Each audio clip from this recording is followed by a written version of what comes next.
Hello बच्चा लोग, आप लोग का स्वागत है आपके अपने चैनल गुरुकुल की पाठशाला पे। 18 फरवरी को आपका पहला पेपर है हिंदी का और आप सभी बहुत ज़्यादा परेशान हो चुके होंगे पेपर के बारे में सोच के। तो बिल्कुल चिंता नहीं करना है, बहुत ही शानदार पेपर लेके आया हूँ हिंदी का। ये पेपर पूरा पढ़ के जाइएगा, आपके गारंटी से 70 में 60 नंबर आएंगे ही आएंगे। वीडियो को सेव कर लीजिए और पेपर देने के बाद में जब आइएगा तो हमें बताइएगा कि आपके 60 नंबर तक का पेपर इसी से आया कि नहीं। तो चलिए चलते हैं इसके सॉल्यूशन की तरफ। रूल आपको सारे पता हैं तो समय बर्बाद नहीं करेंगे। तो यहाँ पे पहला क्वेश्चन सेक्शन ए में आता है, जो कि आपको पता है एमसीक्यू होता है, बहुविकल्पीय होता है। पहला है क्या भूलूं क्या याद करूं रचना की विधा है। तो आपको बता देते हैं क्या भूलूं क्या याद करूं आपकी आत्मकथा विधा की रचना है। यहाँ पे आपको बहुत सारे क्वेश्चंस में आंसर भी टिक मिलेंगे, क्योंकि ये हमारे कोचिंग के बच्चों का पेपर है जो कि वो दे के आए हैं और मैं आपके लिए लेके आया हूँ, क्योंकि आप भी हमारे स्टूडेंट्स हैं, आपकी भी तैयारी बहुत अच्छे से होनी चाहिए। तो चलिए चलते हैं इसी के साथ में सेकेंड क्वेश्चन पे, जो कि हमको कुछ इस प्रकार दिया गया है। क्या है? लिखी कागद कोरे रचना के लेखक हैं। तो सही जवाब है आपका कन्हैया लाल मिश्र प्रभाकर। इसी के साथ तीसरा है रामचंद्र शुक्ल की रचना है। तो आपको बता देते हैं सही जवाब बच्चे ने लगा रखा है समाज और साहित्य। तो ये आपका बिल्कुल सही जवाब हो जाता है। चौथा है हिंदी साहित्य का प्रथम मौलिक उपन्यास माना जाता है। तो हिंदी साहित्य का प्रथम मौलिक उपन्यास आपका परीक्षा गुरु हो जाता है। वीडियो की स्पीड थोड़ा सा ज़्यादा है, क्योंकि जल्दी से जल्दी आपकी वीडियो कंप्लीट हो जाए, आपको सारी चीज़ें मिल जाए, आपके पास समय बहुत कम है। तो चलिए चलते हैं फिफ्थ क्वेश्चन की तरफ, जो कि कुछ इस प्रकार से हमें दिया गया है। क्या है फिफ्थ क्वेश्चन?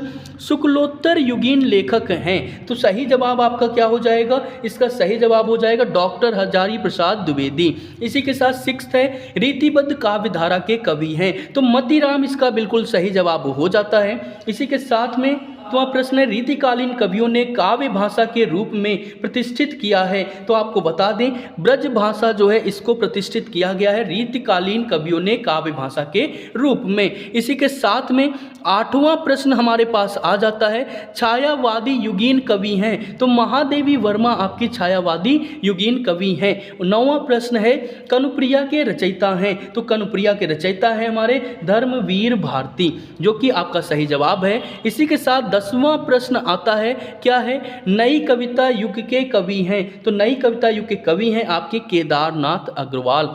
इसी के साथ 10 बहुत ही इंपॉर्टेंट क्वेश्चन हमने कर लिए।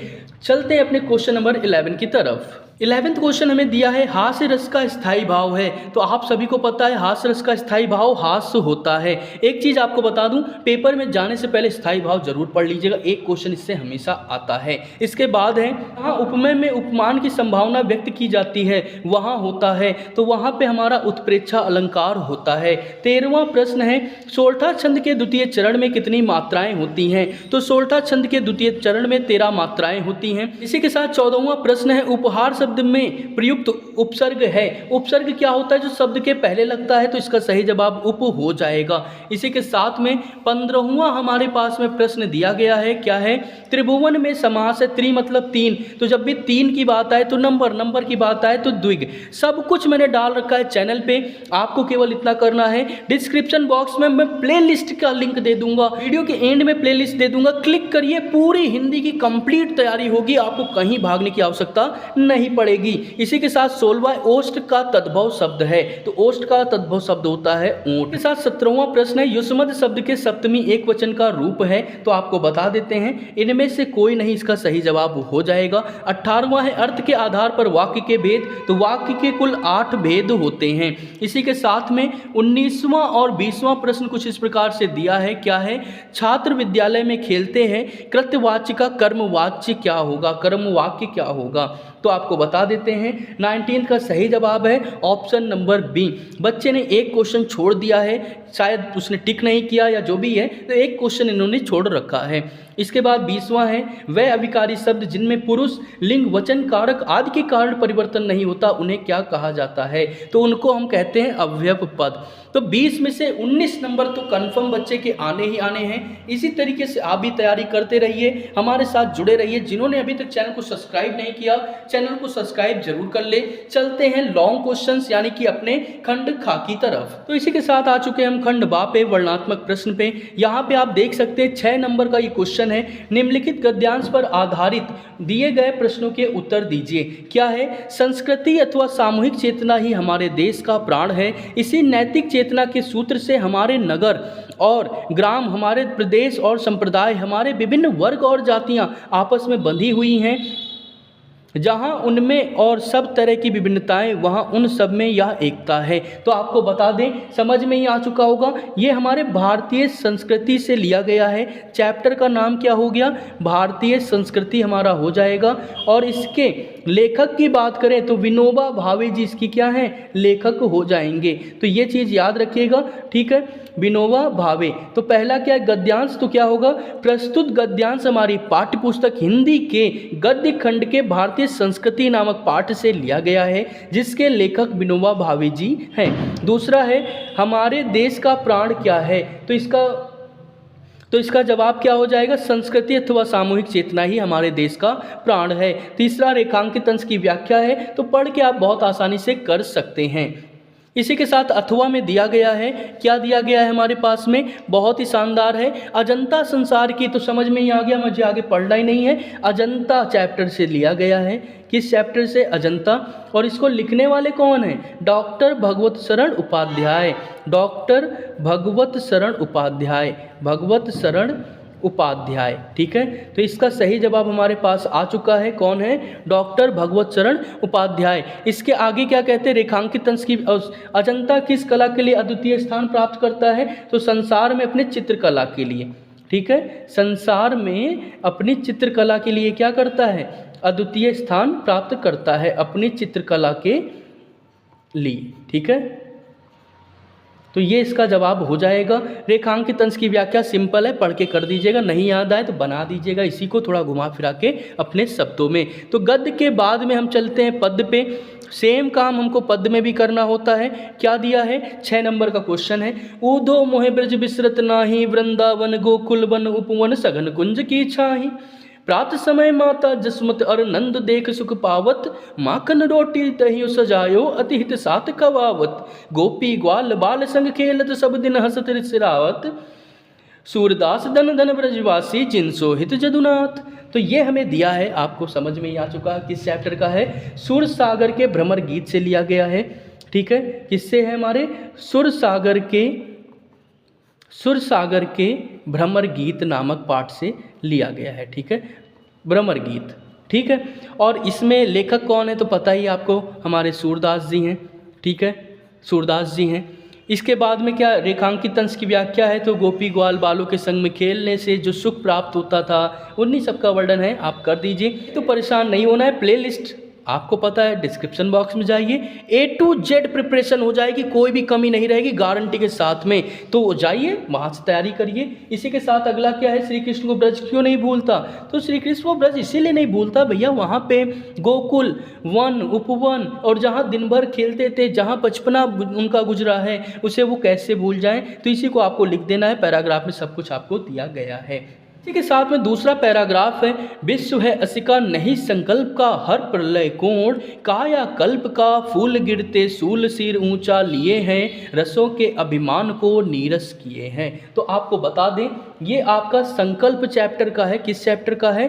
संकल्प। और इसको लिखा किसने है? तो सोहन लाल द्विवेदी जी ने लिखा है। सोहन लाल द्विवेदी जी ने क्या किया है? इसको लिखा है। तो ये चीज़ याद रखिएगा। इसके बाद आपके क्वेश्चन है, रेखांकित अंश की व्याख्या आपको करनी है, सारी चीज़ें आपको मिल जाएंगी, कोई दिक्कत की बात नहीं है। चलते हैं अपने थर्ड पार्ट की तरफ। इसी के साथ में आ चुके हैं हम संस्कृत की तरफ। यहाँ पे संस्कृत गद्यांश दिया है और किसी एक का संदर्भ सहित अनुवाद लिखना है। तो क्या है? ऐसा कर्म वीराणाम संस्कृति। तो वीराणाम की बात आ गई, ठीक है। आगे क्या कहते हैं कि यहाँ पे तदंतर फलम इति अस्माकम संस्कृत नियमः, मतलब क्या कहते हैं कि लगातार कर्म करते रहोगे फल प्राप्त होगा। तो हमें समझ में आ चुका है, भारतीय संस्कृति उठा के डाल दीजिए।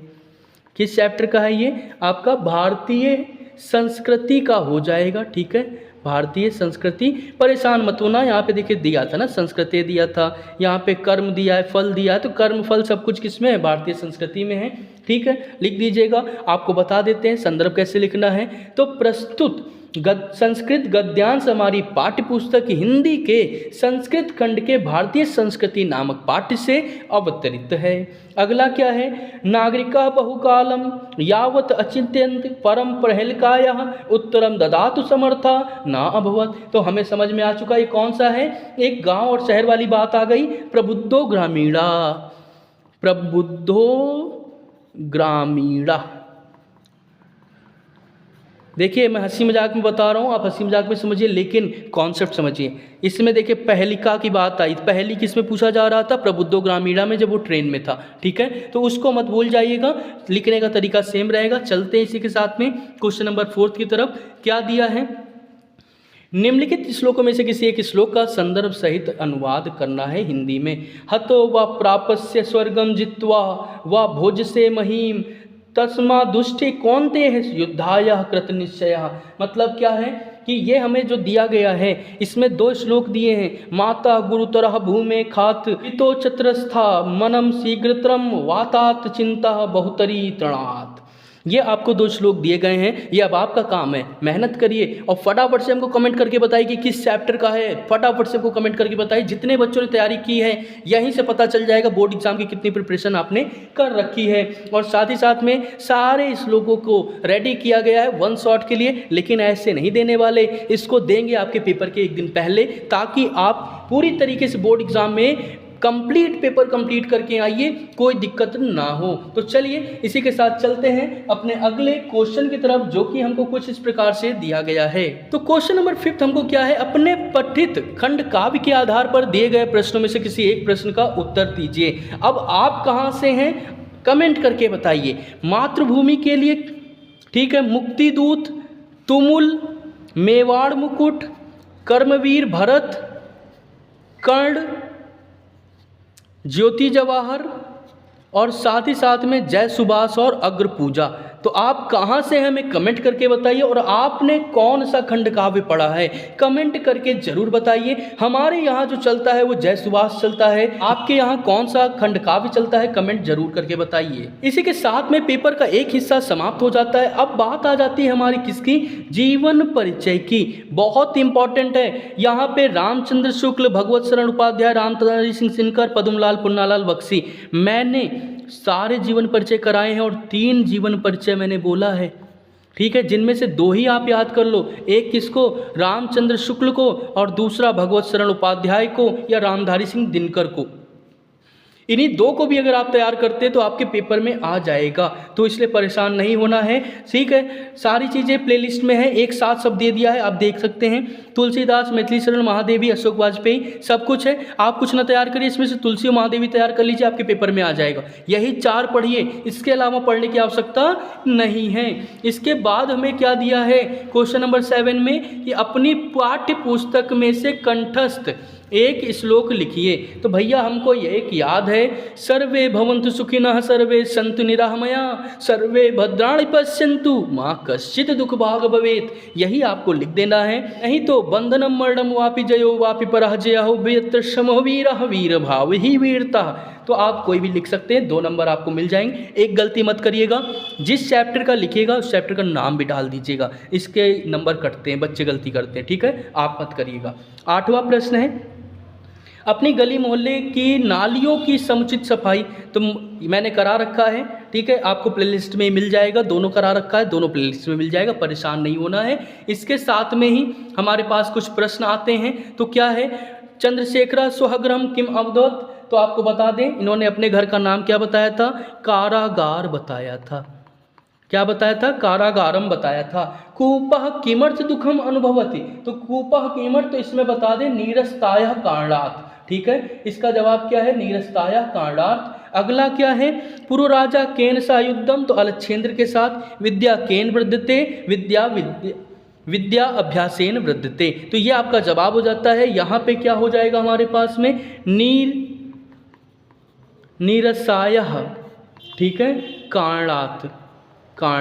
ठीक है, इसमें क्या हो जाएगा, अलच्छेंद्रा हो जाएगा।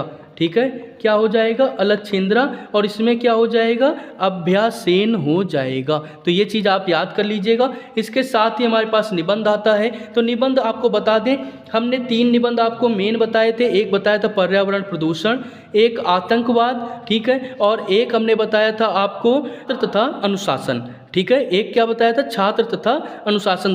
तो यहाँ पे आप देख सकते हैं उन्हीं में से आया है, बिल्कुल परेशान नहीं होना, ठीक है। एक एक चीज़ मैंने डाल रखी है, प्लेलिस्ट जरूर वॉच कर लीजिए। जिन बच्चों ने प्लेलिस्ट वॉच कर ली तो 70 नंबर का आपका पेपर है, और उसमें से 65 नंबर तो वो हंसते खेलते ले आएंगे गारंटी के साथ में। लिख लीजिए, वीडियो को सेव कर लीजिए, अगर ना आए तो कमेंट करिएगा, ये हमारी जिम्मेदारी है। 7 साल का अनुभव है, आपको जितना बता देंगे पेपर उतना ही आएगा। तो इसलिए जितना हम कहें उतना जरूर तैयार करें। कुछ इस तरीके से 18 फरवरी को आने वाला पेपर जो है हमने पूरी तरीके से सॉल्व कर दिया, एक एक चीज आपको बता दी। मिलते हैं एक और शानदार पेपर के साथ। साथ ही 18 फरवरी को पेपर देने के बाद में हमारे चैनल पे आइएगा, आपको सबसे पहले इसकी आंसर की आपको दे दी जाएगी और आप एक एक क्वेश्चन चेक कर पाएंगे। तो इसी के साथ बोर्ड एग्जाम की प्रिपरेशन अच्छे से करते रहें, प्लेलिस्ट को पूरी तरीके से वॉच करिए। मिलते हैं एक और शानदार वीडियो में, तब तक बाय बाय, जय हिंद।